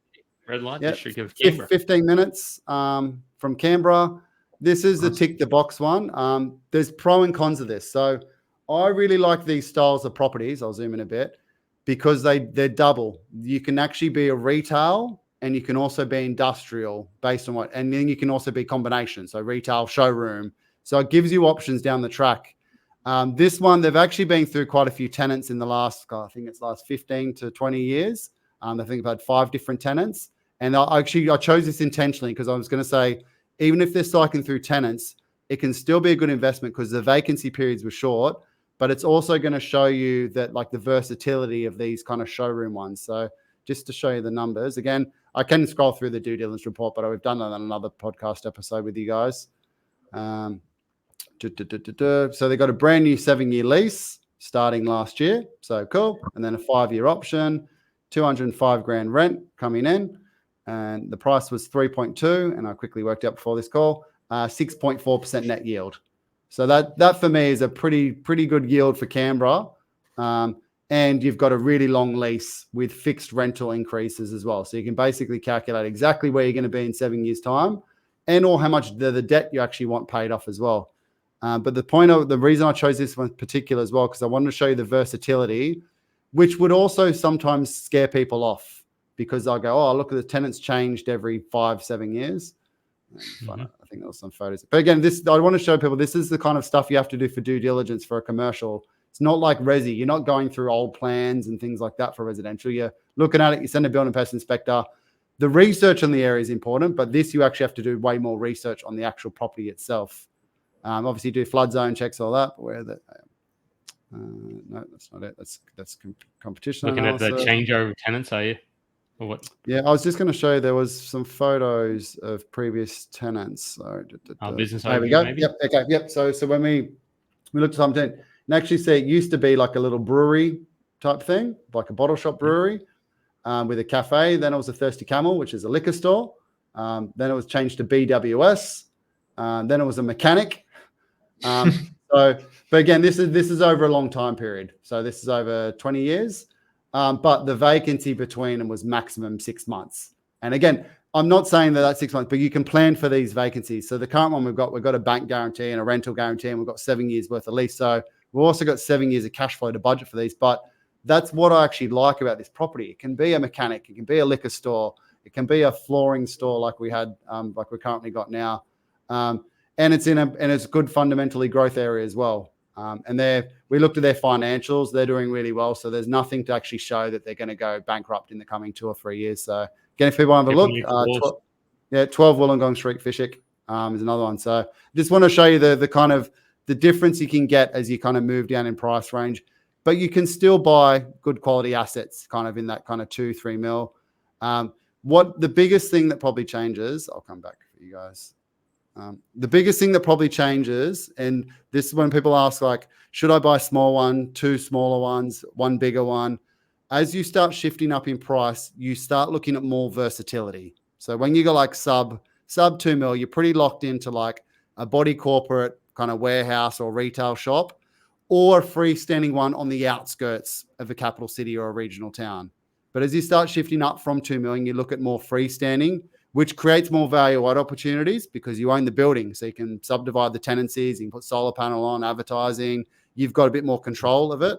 But then you also look at multi-tenancy. So you can actually start buying like that one I just showed you, the Canberra one, could split that into two tenants potentially if you talk to a town planner. So you've got that option as well. Or you could actually buy one, like buy a 3 warehouse one. So get something that's got 3 different tenants and they're smaller tenants. So you start looking at more versatility. And then as Jordan says, you start looking at blue chip tenants. You start looking at the McDonald's and the Bunnings. We're looking at a Hungry Jacks at the moment in Bendigo on a 6% net yield, which I think is a good buy. So stuff like that, you start looking at that, but you need $3-4 million that way. So and they can still be a good asset. Like when we did the game plans and we got to the end of the resi portfolio, you might actually decide to sell a couple of the resis, buy that Hungry Jacks on that 7-year lease at 6%, and really beef up to get to your goal of, what was it, 200 grand, I think, from memory? Get to that 200 grand. So just shifting a property to get where you want to be. How do you feel about having single property sort of risk if you're sort of concentrating in that one property? Like, how do you feel about particularly buying like a Hungry Jacks or a Macca's? Like, obviously Macca's are probably not going to go bankrupt, but Hungry Jacks probably pretty safe, but maybe not. Well, you look at the bank guarantees. So if it's backed by the franchise, you then study the franchise and make sure that they can pay the rest of the lease. But you plan for that as well. So that Hungry Jacks we're looking at, we've also got quotes to turn it away from a Hungry Jacks. So at the end of 7 years, if they failed, what could it be? And we actually found similar ones that were like vet clinics and dentists and GP clinics where we actually, it sounds frivolous, but like spend a couple $100,000 and the building will look completely different because you just change the facades of the building. And like, to be honest, besides the color, like you can change it quite well and make it look like a medical. So we still had options. I know there's lots of buyers agents out there buying Bendigo residential. So there's probably some fundamentals in Bendigo as well that you're looking at. But yeah, you're paying and you're looking for the return for if they do leave, will I be all right? But again, it depends what you're buying. Like most of those Hungry Jacks and stuff, like not many of them close unless they're in a major regional town. Yep. If you buy McDonald's, though, if you buy McDonald's, Jeff, you're not getting a 6%. You're probably getting like a 4.2%. So is that because they negotiate the rent down? They're just perceived as more blue chip, as you call it, Jordan. So there's more people that will buy it thinking it's going to be better. Yeah, right. Mate, I could really talk to you about property all night, but I'm sure there's many things. Let's get to some questions. Like, are people enjoying? So you've got probably 5 minutes before or maybe a bit longer, but 5-ish minutes. What is typical? So that asset, this is for the huge value type ones. Like, does it take? I imagine it takes longer to sell. Like, or not really? Is that a misconception? That's case by case, depending on where it is. On average, probably yes. But I'd say the data is a bit misconstrued because there's such long DD periods, for instance. So like where we had like a 60-day due diligence. So sales on the market for 60 days, it's not settling until another 60 days, or you might have an extended settlement. So all the data is going to be corrupted. But on average, yes, it's very hard to fire sale something like that. If you've got a little 500 grand warehouse, like you can flog that for 480 the next day. So you can't reduce the price by $1 million and get it gone straight away. There's going to be a lot of conditions on the contract, a longer process. But the types of people that buy those properties aren't looking to fire sale. They're generally a bit more astute investors with more funds. And it's the same thing. Like you manage your wealth differently based on what your kind of base you're at. Yeah, exactly. Yeah, and I think as well, just around that, I think even he was working on CP data. Has that started to? How much is it reliable if you look at that as to what? I mean, it probably is, but it's probably just hard to collect the data and make it so it's statistically significant. That's the thing. Like it gives you a good overall picture of the market when you look at like suburbs and things like that. But it's so dependent on like what you're buying and how many sales are actually going through. Like the Balgala office space I mentioned at the start. There's not enough comparisons to get any real kind of true value from that. It'll work well in like a well-established area. So if you're buying like a big industrial estate and there's 300 different industrial properties, you can get a bit of a gauge based on kind of how big it is and how long they stay on there and what the vacancy rates are. But again, as soon as you find a deal, like I just showed you with those 100-page reports, you have to do that no matter what and do the grunt work of click through every comparable you can find on CoreLogic, see how long the sales campaign for, how long the leasing campaign for, what they advertised at. And that's not even enough because that's incorrect. That doesn't actually show incentives that they might have got as well. So then you need to verify that. You got to talk to property managers and basically go the whole ring. It's a really grueling part of commercial, but if you want to do it right, that's what you got to do. The good thing with like me and my team, because we're doing it all day, every day, and we're buying quite a lot of properties, we don't have to do that every time. As soon as we buy in like Rockingham, for instance, we know, oh, cool, this is what they've been because they've done it. They're buying one or so there a month. So it's a bit easier for us. But for the investors, when it's your first commercial and you're not using a buyer's agent, you just got to suck it up, get under contract, subject to due diligence, and block out your next week. But that commercial data is so hard to find as well. Like, I don't know where you, like, the good thing about you guys doing it every single day is like you have all that data and information of, number one, what you've bought, but all the due diligence you've done in the past. Like, I don't know how an everyday investor would go buying a commercial property with the data that's available out there today if they're really data focused and driven. Like, like, where is a good source of commercial data? Is there one? No, it depends what you're buying though. Like, and you can have the best data in the world, but if you end up buying that Malibu shopping center in Safety Bay, like, who cares what what the other suburbs around it are doing? It's insular. You're buying. You want to look at the infrastructure and things like that. So like look at infrastructure, population growth, look at all the resi demographics as well. Then assess things like foot traffic and road traffic and where the arterial roads are and things like that. But if you're buying anything special, no. If you're buying like something like an industrial, there are big reports like CBRE, Savills, Knight Frank. They all do their quarterly reports, but they're typically for 15,000 square meters plus. Yeah, so it's a good indication for what the big dogs are doing. Doesn't help you when you're buying your 500K one. But the biggest source of data is actually sales agents. And this is a secret. This is where we get most information from, because like my Perth guy knows all the all the sales agents there and all the property managers there. He can call up 10 of them and get exactly what they've sold, what it for square meter, the details of it, what they rent for, how long it was on the market for. And we're basically creating this list. And you can do that yourself, but you're going to have to call up and be like, hey, I'm Jordan. I'm looking to buy this property, blah, blah, blah. And call the next person, hi, I'm Jordan. I'm looking at, and try to collate it yourself. Whereas because we're doing it all day, every day, we're basically got the data there. So it's a bit easier. Yeah, it's such a relational game. It's great to have those connections. Yeah, definitely. Two more, we'll finish up. What time frame is it taking to find? I know this is a case by case, and you probably got a tattoo like case by case on something. Like every time somebody asks the team in, you just bring up your tattoo, case by case. Like, you don't even need to answer it. Just save words. But typically, let's just say your stock standard warehouse, if you're buying that for 700, how long should somebody be expecting to take if they're sort of So is this an existing client of mine or potentially a new client? Because I'll give two different answers. Give us both. And like you said, case by case, but generally in my business, like 1 to 3 months we'll kind of get it. But people always ask that question. They're like, oh, how long for you to get me a 700K property? And then you say 1 to 3 months and they go, yep, but I want 6.5% yield within 15 kilometers of the city and a 3-year lease. And then all of a sudden they're like, why haven't you found me a property yet? So like it's going to be based on the specifications. I'll admit, it is a really tough price point. We buy about 5 a month, 6 a month in that price point. It's really tough. Like one of the big competitors that I have, they have a 12-month waiting list for sub mil. So like there's a lot of people there, which people will kind of get turned away from. And I get asked the question of, I don't want to buy, there's too many buyers there. What price point do I get away from the other buyers? Which I get the premise of the question. They think if I get away from all the mum and dad investors, I'm going to pick up a bargain. But isn't the whole point of property supply and demand? Like, if there's a feeding frenzy going on, doesn't that mean there's huge demand and don't you want to buy there? So you can always flip the argument depending on what way you look at it. Yep. And last question. I'm sorry, there's probably 10 more questions we could have asked, but I'm just mindful of we're hitting the hour 40 mark. So this is from Jenny. We both know Jenny pretty well. I think maybe all three of us actually. Just kind of chatting to her throughout the years. My plan has always been 5 to 10 years of resi accumulation, then transition to commercial for retirement. As a basic concept, is this recommended? Is it case by case? Case by case. Let's let Jordan answer.